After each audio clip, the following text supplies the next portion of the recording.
Salut à vous tous, ici Jeff Rose, bienvenue à Storytime MTL, des Storytime racontés par un Montréalais qui raconte Montréal semaine après semaine.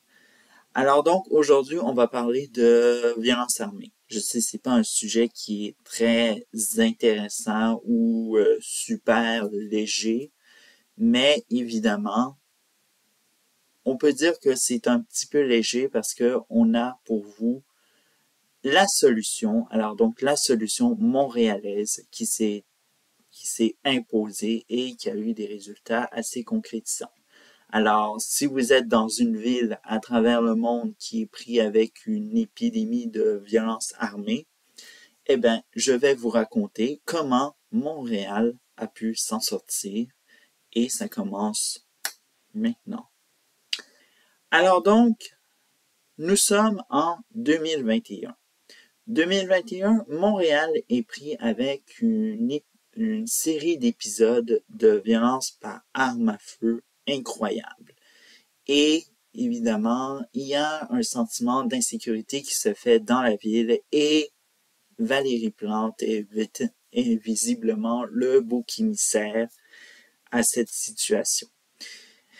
Et très vite, ce qui s'est passé en 2022, eh bien, la ville, le SPVM, le service de police de la ville de Montréal, et différents organismes communautaires se sont réunis dans un forum qui était dédié à la lutte contre la violence armée.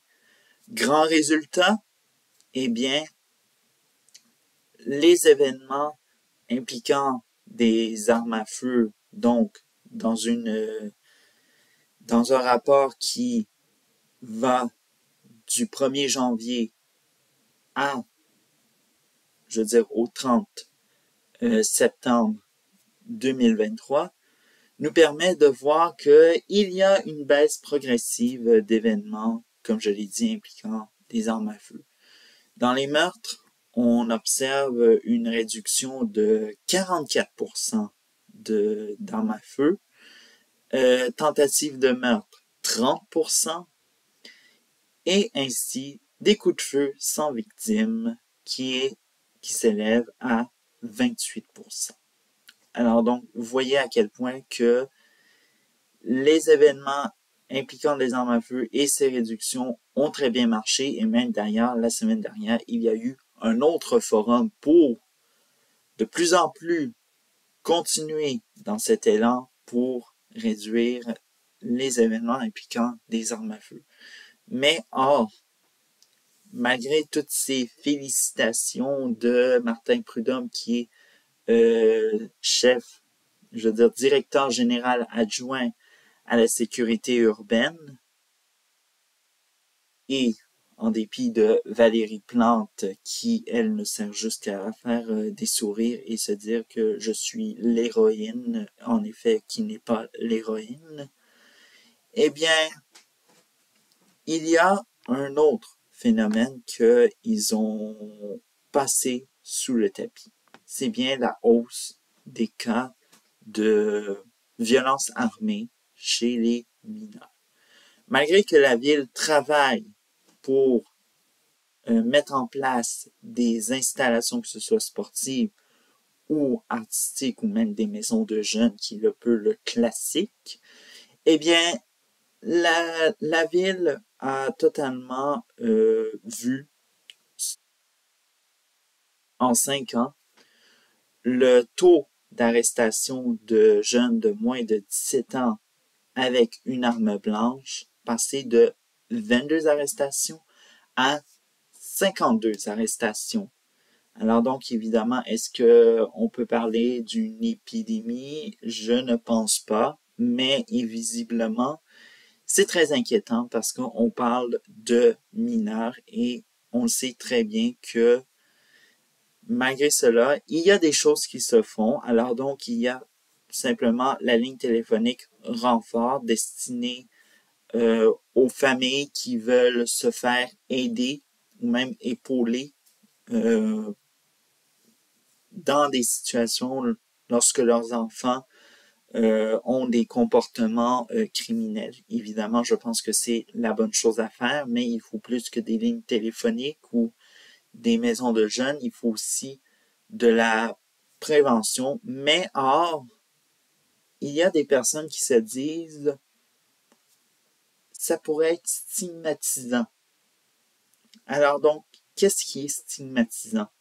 De faire de la prévention chez les jeunes en lien avec la violence et leur dire que posséder une arme, ce n'est pas normal et évidemment, ça peut conduire à des conséquences terribles de ça. Et on peut le dire que à chaque fois qu'on dit que c'est stigmatisant, on pense toujours aux communautés racisées. Mais évidemment, rappelez-vous que posséder une arme, ce n'est pas seulement la communauté noire ou autre qui est, soit disons-le, dans le fléau et tout ça, et même on joue dans le stéréotype de la personne qui possède une arme. Et évidemment, il faut savoir que oui, les Blancs peuvent se faire arrêter parce qu'ils ont une arme sur eux. Je pense que tout le monde est d'accord avec ça. Bref. Mais évidemment, comme vous le savez, société gauchiste, woke et autres, évidemment, nous force à croire que la discipline, c'est faite pour les Blancs et pour les autres, eh bien, vous pouvez faire ce que vous voulez. Bref. Alors donc, vous voyez l'immense mur et évidemment faiblesse que subit pour que la violence armée baisse chez les mineurs et bien sûr et tout ça. Mais évidemment, il y a un autre cas, évidemment, pourquoi les jeunes vont de plus en plus vers la violence, évidemment, la violence armée, évidemment. Alors donc, on a, par exemple, on va aller vers la France, évidemment. Pourquoi les jeunes vont par exemple, dans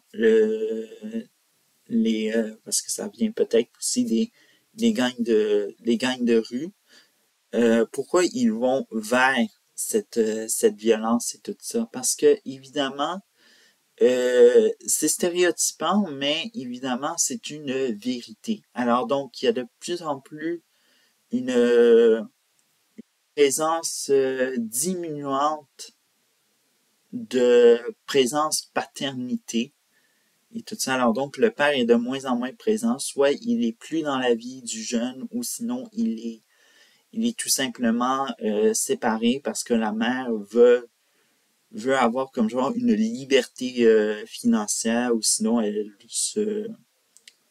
vous voyez les conséquences du féminisme.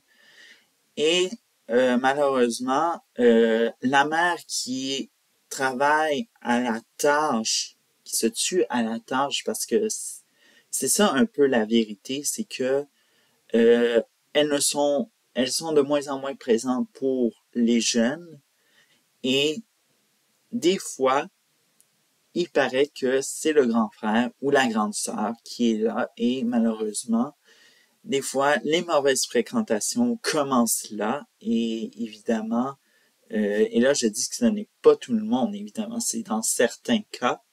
Évidemment, il y en a que c'est des bons grands frères puis des bons grandes sœurs, des bonnes grandes sœurs qui ont eu une influence immense pour eux, malgré que les parents soient absents dans la vie du jeune. Et il faut littéralement prendre ça en charge, évidemment. Et là, l'exemple de la France, c'est ce que moi j'ai vu lorsqu'il y a eu l'insurrection pour Naël, évidemment. Mais c'est des choses qui ne peuvent pas, ce qui est trop souvent cité et qu'on ne prend pas au sérieux parce que, évidemment, C'est considéré malheureusement que c'est considéré un peu comme stéréotypant, blessant, que c'est une vérité qui fait mal à entendre, mais évidemment qui est due à être entendue. Bref. Alors, je pense qu'on a fait le tour de ce sujet-là. Alors donc, je vous dis à mardi prochain pour une autre Storytime MTL. Ciao!